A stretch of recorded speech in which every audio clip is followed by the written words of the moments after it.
안녕하세요. 치료가 보인다의 원장입니다. 오늘은 넘어지거나 부딪혀서 생길 수 있는 골절에 대해 말씀드리겠습니다. 나이가 들수록 뼈가 약해지고 균형 감각이 떨어지기 쉽습니다. 작은 충격에도 금이 가거나 부러지는 일이 생길 수 있습니다. 골절은 빨리 판단하고 올바르게 대처하는 것이 회복의 속도를 좌우합니다.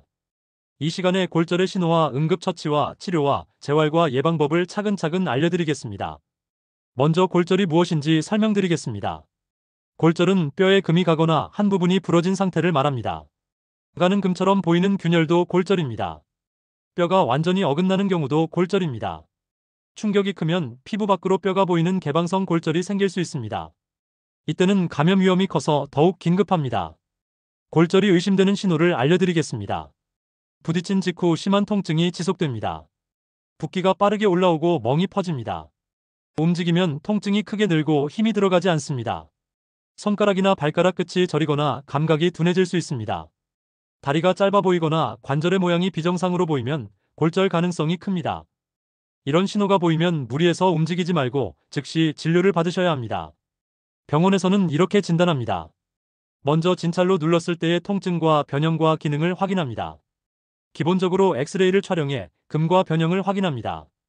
필요하면 정밀하게 보기 위해 CT를 시행합니다. 미세한 골절이나 인대 손상이 의심되면 MRI가 도움될 수 있습니다.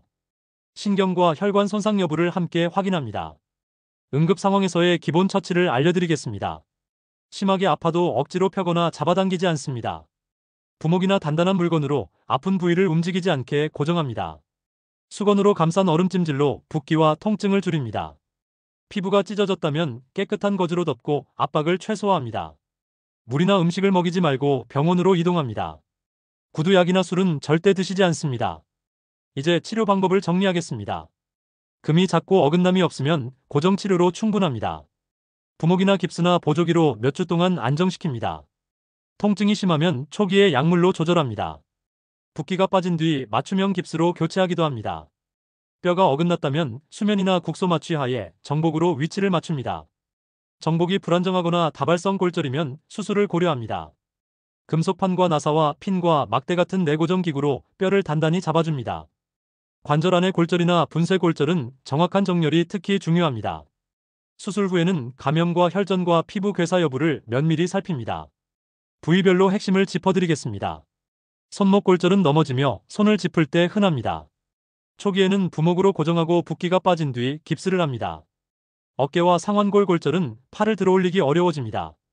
어긋남이 크면 금속판 고정이 도움이 됩니다. 고관절 골절은 노년층에서 가장 위험합니다. 빠른 수술과 조기 보행이 합병증을 줄입니다. 척추 압박 골절은 갑작스런 허리 통증으로 나타납니다. 침상 안정과 보조기와 약물로 치료하며 경우에 따라 시멘트 주입 시술을 고려합니다. 발목 골절은 접질리며 생기며 인대 손상이 동반되기 쉽습니다. 정렬이 틀어지면 수술로 맞춰야 관절염을 줄일 수 있습니다. 늑골 골절은 숨 쉴 때 통증이 심하지만 대부분 보존적으로 회복됩니다.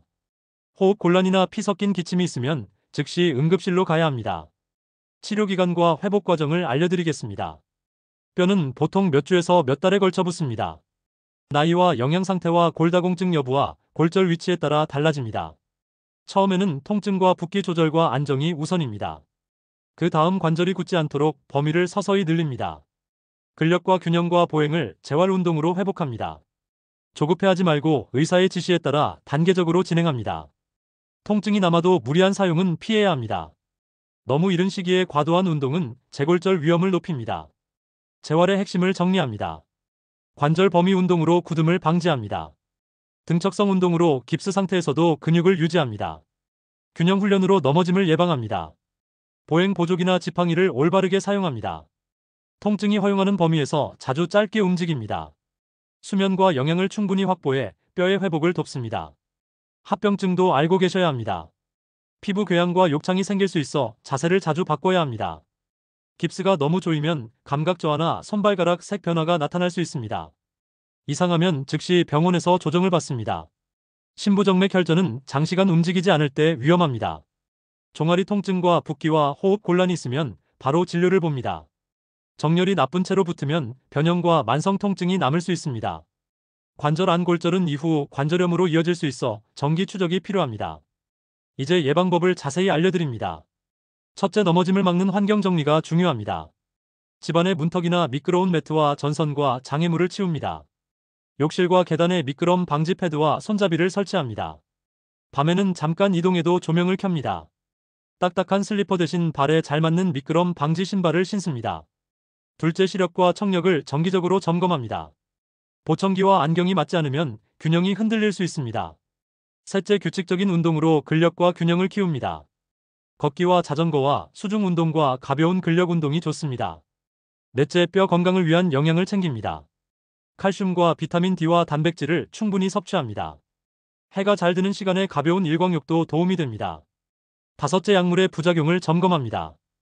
어지러움이나 졸림을 유발하는 약은 복용 시간을 조절할 수 있습니다. 여섯째, 골다공증 검사를 정기적으로 받습니다. 필요하면 의사와 상의해 약물 치료로 골밀도를 높입니다. 일곱째, 음주를 줄이고 흡연을 끊습니다. 니코틴과 알코올은 뼈의 회복을 더디게 합니다. 골절이 의심될 때의 행동 수칙을 다시 강조하겠습니다. 아픈 부위를 움직이지 말고 즉시 고정합니다. 얼음찜질을 하고 심장보다 조금 높여 붓기를 줄입니다. 피부가 찢어지면 깨끗한 천으로 덮습니다. 직접 뼈를 맞추려 하지 말고 바로 병원으로 가십시오. 통증이 줄었다고 해서 안심하지 마시고 검사를 받으십시오. 마무리하겠습니다. 골절은 누구에게나 일어날 수 있지만 준비하면 피해를 줄일 수 있습니다. 빠른 판단과 올바른 응급처치와 정확한 치료와 성실한 재활이 회복을 앞당깁니다. 넘어짐을 예방하고 뼈를 튼튼하게 만드는 생활 습관이 가장 좋은 보험입니다. 오늘도 안전한 하루 보내시기 바랍니다. 지금까지 치료가 보인다의 원장이었습니다.